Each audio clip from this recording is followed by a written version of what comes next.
Hello everyone, আজকে সকাল সকাল চলে এসেছি তোমাদের কাছে নিয়ে একটা নতুন কাজ। এটা দেখতেই পাচ্ছ, তারা মায়ের পা। আমাদের এটা অনেক পুরানো আর বারবার ইউজ করার ফলে মায়ের আলতাটা উঠে গেছে, তাই ভাবলাম একটু নতুন করে সাজানো যাক। তাই নিয়েছি একটা 0 নাম্বার তুলি, দেখে নাও তোমরা এই তুলিটা। তারপর নিয়েছি একটা ফেব্রিকের রেড কালার অ্যাক্রিলিকের। এরপর মায়ের পায়ে আলতাটা সুন্দর করে পরিয়ে দিচ্ছি।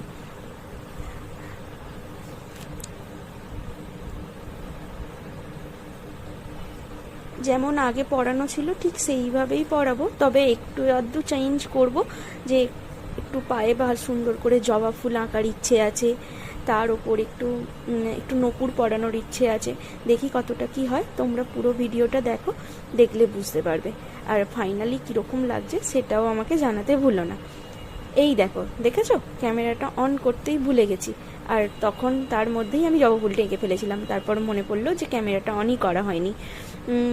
এরপর আমি জবা ফুলটা এঁকে নিলাম। একটু শেডটা ঠিকঠাক রাখার জন্য আমি একটা হালকা পিঙ্ক কালার দিলাম, যাতে ফুলটা একটু রিয়েলিস্টিক লাগে। জানি লাগছে না, কিন্তু তাও একটু চেষ্টা করলাম। এরপর দেখো পরপর কি কি করছি কালারের সাহায্যে। এরপর এই যে নূপুরটা ফাইনালি আঁকছি। একটা ইয়েলো কালার নিয়ে নিয়েছি, আর এর সাথে একটু গোল্ডেন দেব, দিয়ে টাচ আপ দিয়ে যাতে একটু গোল্ডেনের ভাবটা থাকে। আর এখানটা একটা কি করতে যাচ্ছিলাম মনে নেই, তারপর মনে হলো একবার মা লেখাটা লিখে দিই, বেশি সুন্দর লাগবে। তো সেমভাবে আরেকটা হাত যেটা পা বাকি ছিল সেটাও করে নিচ্ছি। একটু নখগুলো হাইলাইট করে দিলাম। জানি মা গোল্ডেন কালারের নেল পলিশ পরে না, কিন্তু তাও একটু ভালো লাগবে বলে করে দিলাম।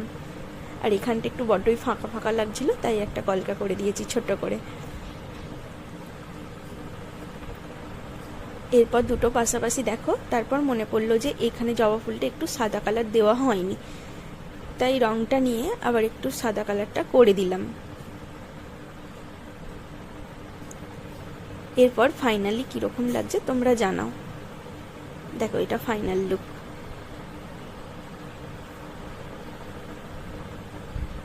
ভিডিওটা যদি ভালো লাগে একটা লাইক কমেন্ট শেয়ার করে দিও। আর জয় তারা, জয় জয় তারা। দেখে নাও মায়ের সামনে কীরকম লাগছে। নমস্কার।